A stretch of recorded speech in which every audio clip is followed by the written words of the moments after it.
Hi, welcome to our channel of IGNOU audiobooks, Indira Gandhi National Open University, School of Tourism and Hospitality Service Management, SOTHSM, Certificate in Tourism Studies, CTS, TS, 1 Foundation Course in Tourism, Block-3 Tourism Services and Operation Cell, Unit-8 Modes of Transport, 8.0 Objectives. A tourist can travel by a variety of means.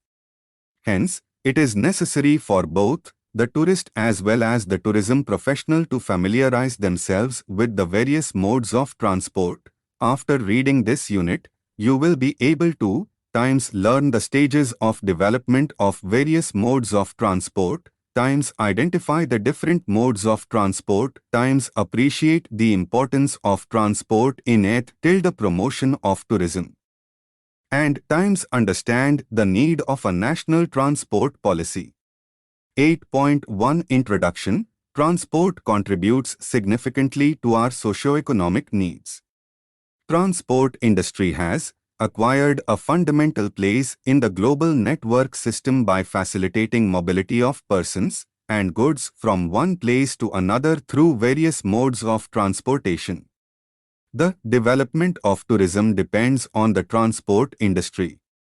A tourist always thinks of safe, comfortable, and convenient mode of transport, and of course, costs and time are also important considerations while deciding on the mode of travel. Here lies the challenge before the transport industry to attract the tourist by offering suitable means of travel as per their requirements. This unit starts with a brief discussion on the development of various means of transport in their historical setting. It goes on to explain the major modes of transport available in India and their relevance. The role of transport in tourism and the need for national transport policy have also been discussed. 8.2 Development of means of transport. From the advent of human civilization, the means of transport have been changing according to changed conditions and the development of technology. The propulsive means used were mainly animals on land and sails at sea.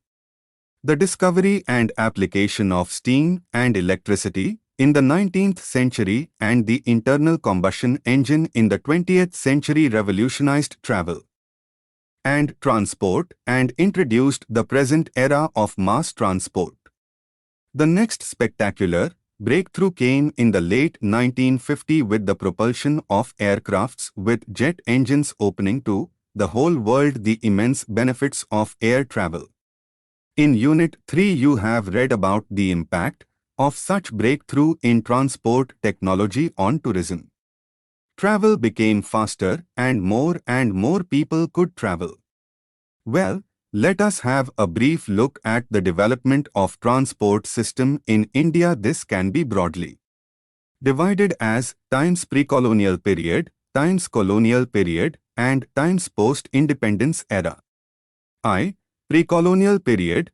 The Indian transport industry dates back to ancient days wherein trade routes linked several rural and urban centers to ports and markets in the country. Historians have tried to establish a link between caves, rock art and travel. Many caves were on the ancient trade routes in India. The town plans of Harappa and Mohenjo-daro indicate well-planned roads in townships for transport purposes.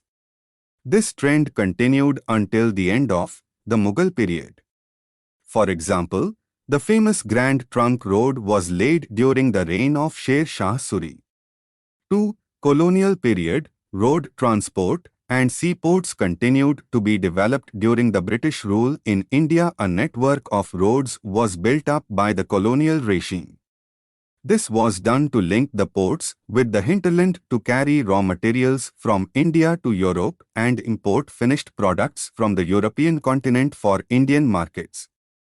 Railway emerged in 1854 to further supplement this network besides quick movement of troops and police to cater to the administrative requirements.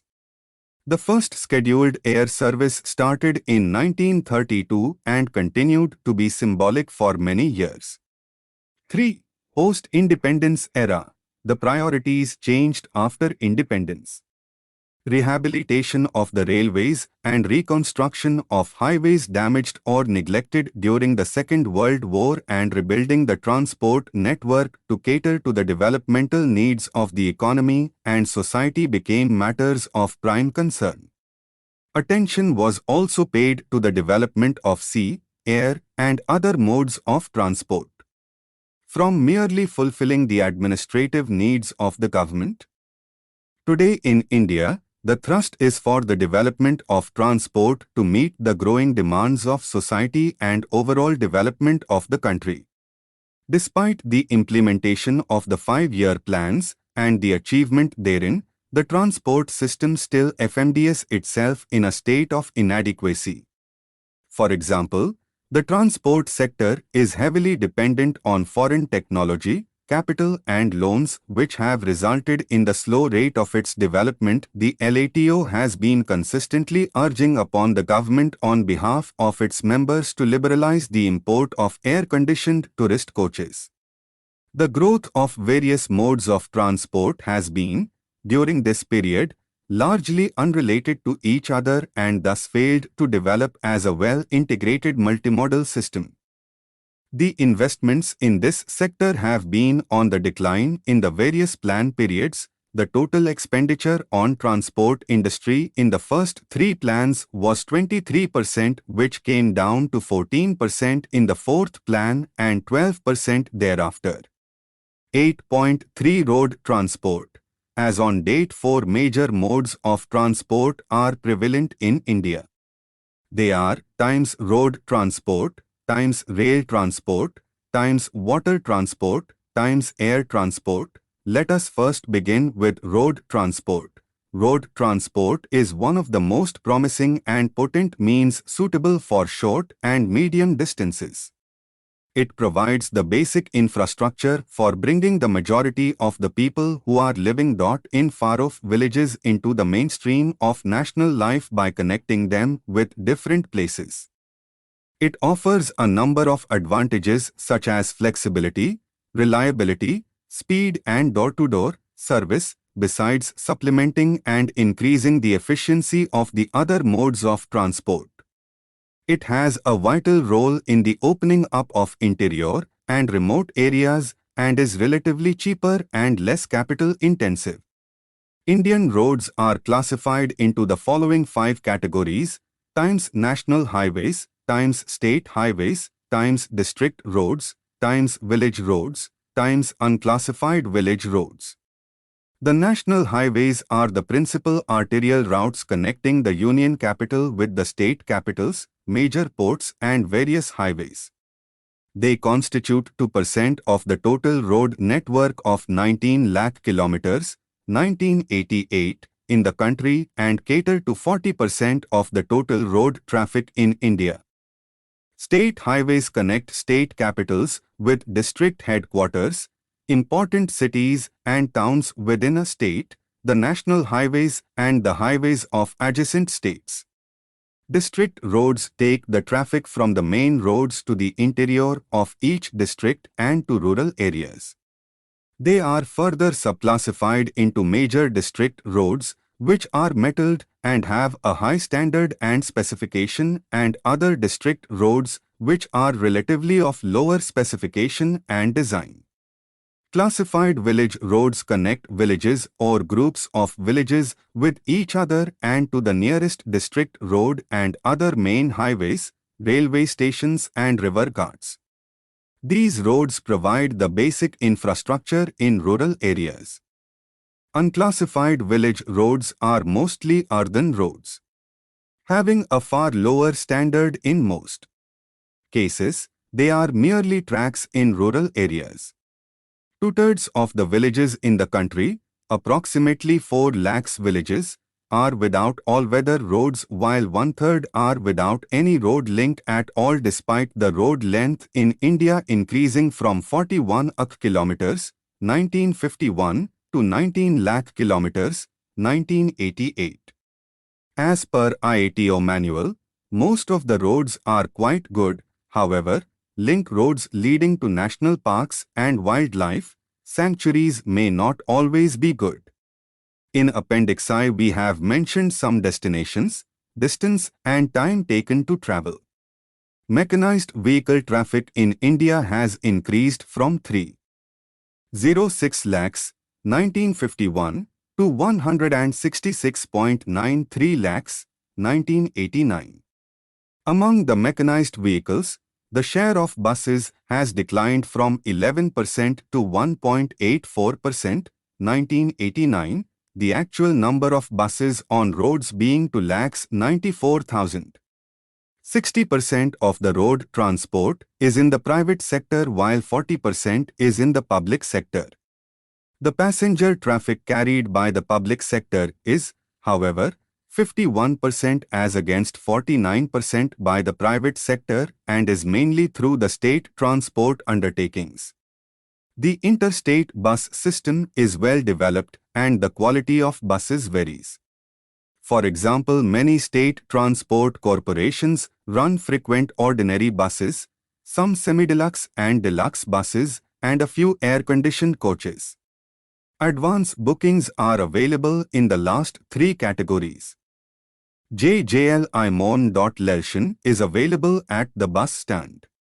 In Delhi, pratilda-tikainvai.austate u.id Sport Corporatio provide information and advance booking counters. Except for air-conditioned and deluxe coaches, baggage is generally carried on the roofs.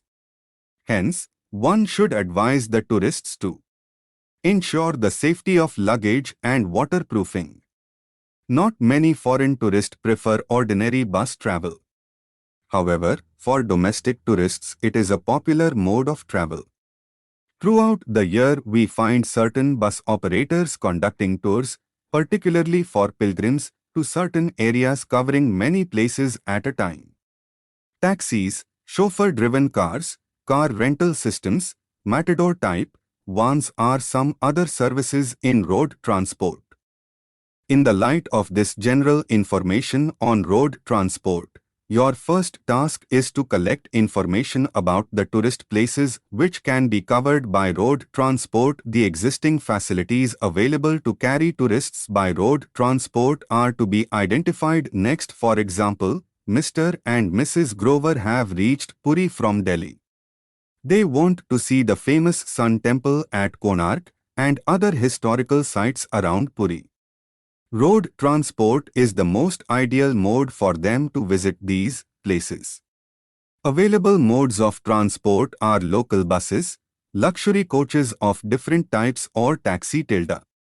Your job here is also to collect data about different needs of tourists and accordingly times advise book them. In fact, your advice is based according to different categories and the diverse tourist requirements. For instance, Mr. and Mrs. Grover are well off and fond of privacy in travel. They also do not have much time in hand. So, for them the ideal choice would be a taxi. It is expected that you keep yourself updated on various sorts of information and also of innovative ideas to propose to the tourists. 8.4 Rail transport. Railways are the principal carriers specially suited for long-distance level. In a vast country like India, they serve as the main artery of inland transport. After independence, 8,000 kilometers of new railway routes have been added to the railway network. The present route length of Indian Railways is 62,000 kilometers, out of which 12% is electrified. Yet it is Asia's largest and world's second largest state-owned railway system under a single management. The railway tracks in India are of three types: I. Broad gauge, 1.67 meters, 2. Meter gauge, 1.00 meter, 3. Narrow gauge, 0.76-0.61 meters. Among these, the broad gauge lines account for 55% of the total network and carry 85% of the total traffic. the Indian railways have been concentrating on long-distance passenger traffic as against short distance, which can be more economically carried by road traffic. Along with its vital role in economic development, the railways play a significant role in the tourism system. In a vast country like India, stretching from Kashmir to Kanyakumari, the majority among the domestic tourists are primarily dependent on railways for long-hour travel.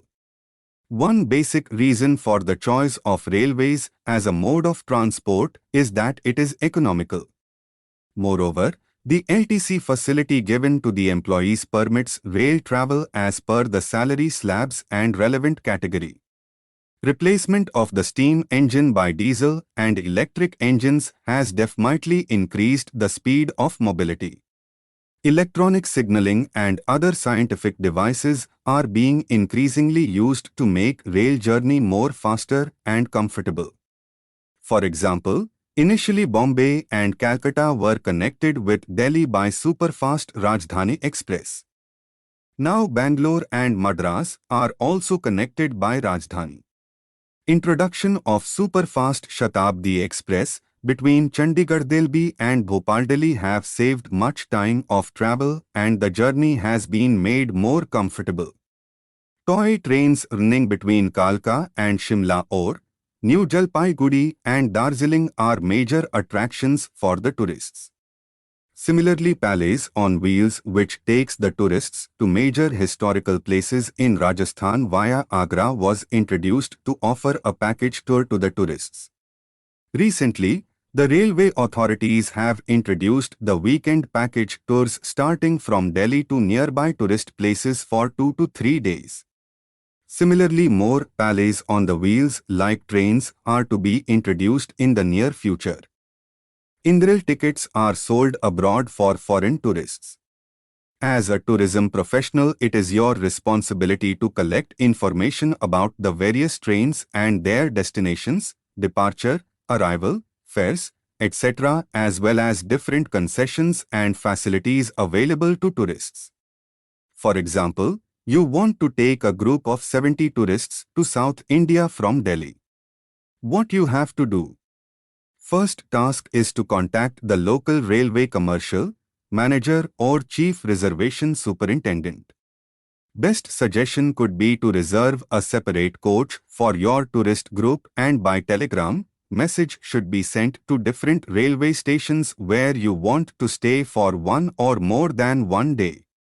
This facility is available and it proves very economical and free from hassles of reservations at different places. In the existing facilities available with the railways and a large number of trains that connect various parts of our country together, you have to plan out different tour programs to offer to tourists. 8.5 Water transport. Before the coming of road and rail transport, it was water transport, regarded as the oldest transportation mode, which carried goods and persons from one place to another. In spite of bridge construction over rivers, it still has relevance because of environmental considerations and less costs. Before analyzing its relevance in tourism, let us explain the 3 broad categories of water transport. They are point times coastal shipping times inland waterways times foreign-going traffic. Coastal shipping. India has a vast coastline of about 5,500 kilometers. There is considerable scope for utilization of coastal shipping for transport of goods and passengers. It is the most energy efficient and cheapest mode of transport over long distances. Passenger traffic on this mode is at present from mainland to Andaman and Nicobar Islands and Lakshadweep Islands. One seasonal service also operates from Bombay to Goa. 2. Inland waterways. The inland waterways, like coastal shipping, has inherent advantages like being the cheapest mode, energy saving, low investment, etc. The share of inland waterways in the country's transport system is 1%, though the navigable inland waterways extend to 14,500 kilometers comprising of a variety of river systems, canals and backwaters. Nearly half of these are suitable for mechanized vessels. This mode is still grossly underutilized. The Inland Waterways Authority of India, constituted in 1986, has been entrusted with the responsibility of development, maintenance and regulation of national waterways for shipping, which is yet to take effective shape and tap the vast potential of this mode of transport in India. 3. Foreign-going traffic. There are 11 major and 139 minor ports in India. The major ports are under the control of the Ministry of Surface Transport of the Union Government. The minor ports are under the state governments. The number of ships calling on the major ports in 1991 was 9416 with a traffic of 152 million tons. India's share in the total world sea trade, in terms of value, is a mere 0.6%. The development of Indian shipping industry is extremely slow. India's share in the world sea fleet is 1%. After knowing this basic information on water transport, you must be interested to know how one can think of using it to promote tourism. Cities having rivers and seas have tremendous potentiality to plan different package tours on boat, steamer or ship. For example, West Bengal Tourism Department introduced special tourist launches to carry tourists to Sundarban, famous for the Royal Bengal tiger. In the launch itself, various facilities were provided to make the journey and stay comfortable. The project has been a success. The approach to Elephanta Caves is through motor launch only, which ply from Gateway of India, Bombay. Similarly, Goa Tourism Department organizes sea cruises of half-day and full-day. The most interesting experience is that of tourists going to Lakshadweep Islands on cruise ships. During day they are taken to the islands by boats, and at night they stay back at the ship where different kinds of entertainment is provided. Some travel agencies also conduct sea cruises for tourists, the leading being the Travel Corporation of India. Tourists going on a holiday to Andamans take a ship either from Madras or Calcutta. There is a further variety of tourist attraction like staying in a houseboat at Dal Lake in Kashmir, taking boat trips at Varanasi or Allahabad, boating at Nainital. Boating and water sports are picking up fast in the country. See Unit 13, Block 4, TS2. In Cochin, boat BNSCS ply between the various islands. Though they are the local mode of transport tourists enjoy traveling in them, you should keep yourself updated in relation to tourist attractions or waterways as more areas are being developed in this regard. 8.6 AIR Transport. Scheduled air transport started in India in 1932. Until its nationalization in 1953, the existence of air transport was only symbolic and played relatively small role in the economy of the nation. As its use to the British government was limited and technological level of this industry being inadequate, they never took any efforts to develop the same. After the enactment of the Air Corporations Act, 1953 nationalizing the air transport industry in India times wo corporations were set up with Indian Airlines and Air India. The former operated times domestic services and to neighboring countries, while the latter catered to international traffic in and out of the country. Vayudut was formed as a subsidiary of Indian Airlines and Air India and caters to the feeder routes in remote hilly and inaccessible areas. Pawan Hans W. formed in 1985 to run the helicopter services and was initially named the Helicopter Corporation of India. Its objective was to provide helicopter service in support of the offshore oil drilling in India besides linking Andaman Nicobar, Lakshadweep Islands with the mainland and connecting inaccessible areas and difficult terrains in Jammu Kashmir, Sikkim and the northeastern states. After nationalization, the two air corporations updated technology in the industry, and today, Indian Airlines and Air India have an all-jet fleet of the most modern type of aircrafts equipped with the state-of-art technology with matching infrastructure on ground.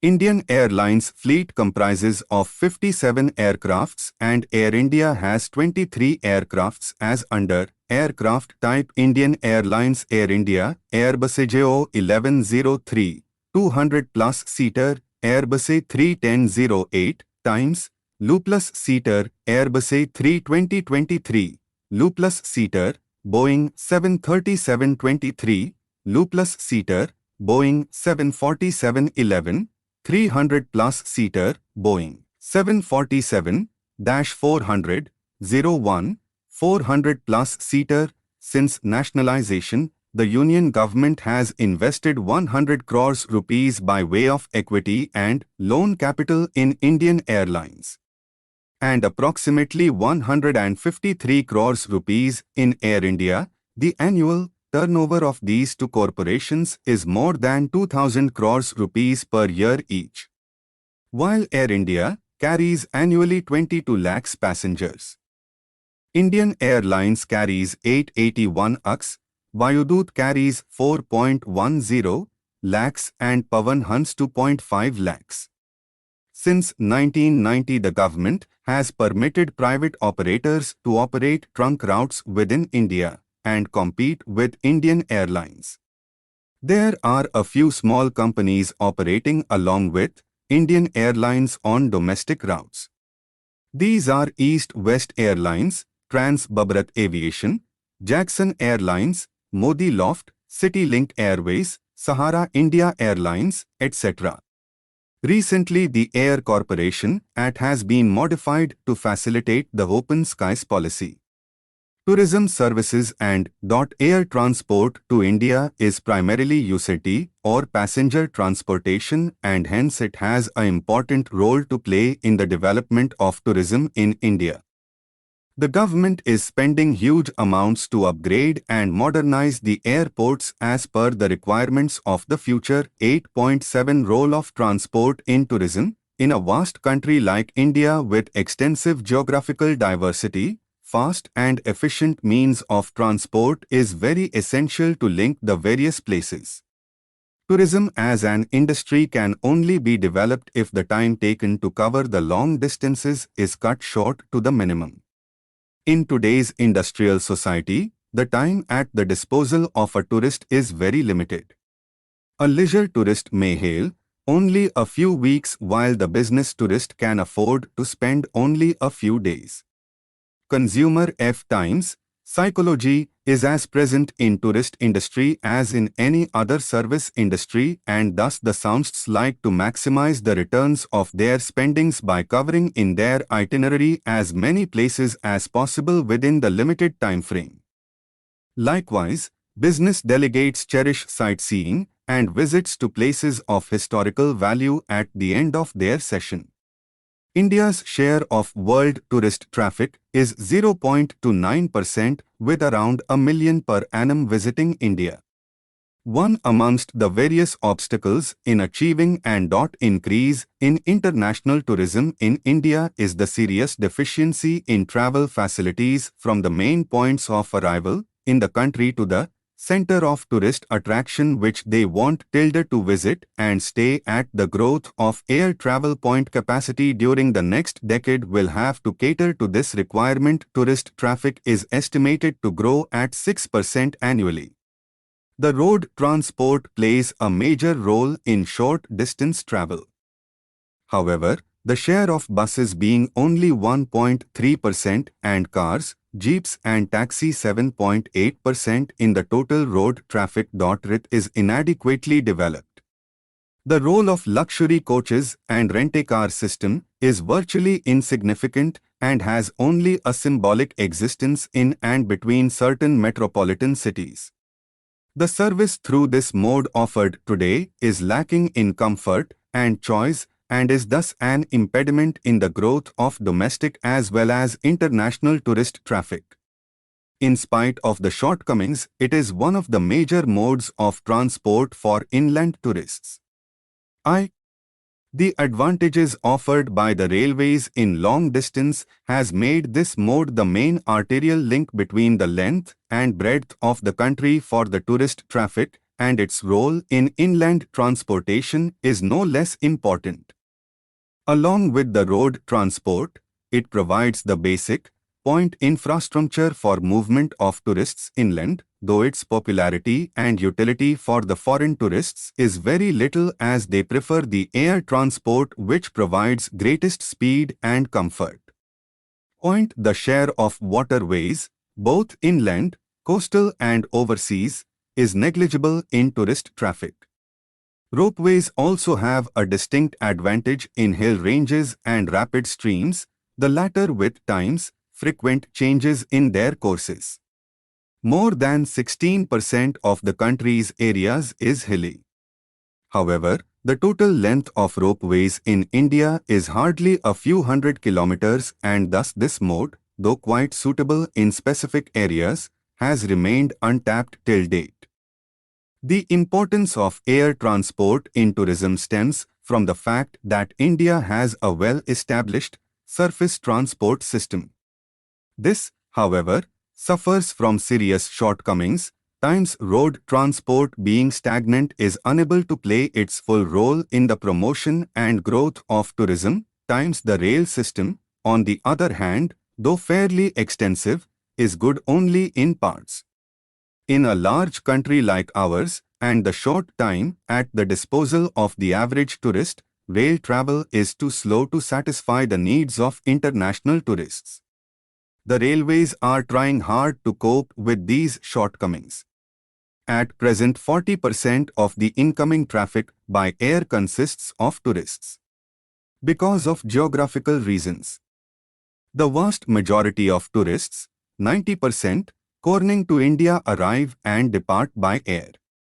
After arriving in India, the tourists are again largely dependent on air transport for their movements within the country. This is so because of the vastness of the country, and unlike developed countries, we do not have a road coach system offering the necessary quality of service and choice. Major entry points by air: Bombay, Delhi, Calcutta, Madras. Surveys of Indian Airlines passengers profile indicated that 73% of its total traffic constituted business travelers, while 17% on vacation and the rest are on account of personal reasons. 82% of the passengers were resident Indians, while 18% were foreign nationals and NRIs. Most foreign tourists go through one of the four metros as they are major entry points. Apart from the four metros, Agra, Jaipur, Varanasi, Bangalore and Goa were among the 10 top tourist places visited by the foreign tourists. 8.8 Towards a national transport policy. It is a fact that all modes of transport available in India at present are inadequate to meet the growing demand. Some of the modes like inland waterways or coastal shipping are still untapped. Since 1950 onwards, the search continues for a national transportation policy clearly laying down the role of various modes of transport with short-term and long-term objectives and programs for their development. In 1950, the Motor Vehicle Taxation Inquiry Committee stressed the necessity for coordinating development of all methods of transport. In 1951, the Transport Advisory Council repeated the need for development, coordination and preservation of a nationwide transport system by water, road, rail as well as other means. The Committee on Transport Policy and Coordination set up in 1959, also known as Nyogi Committee, submitted its report in 1966 to draw up the broad outlines of a national policy covering all modes of transport. Further, in 1970, Inland Water Transport Committee emphasized the need for enunciating a national transport policy which would define the role of each mode of transport and lay down clear principles and pro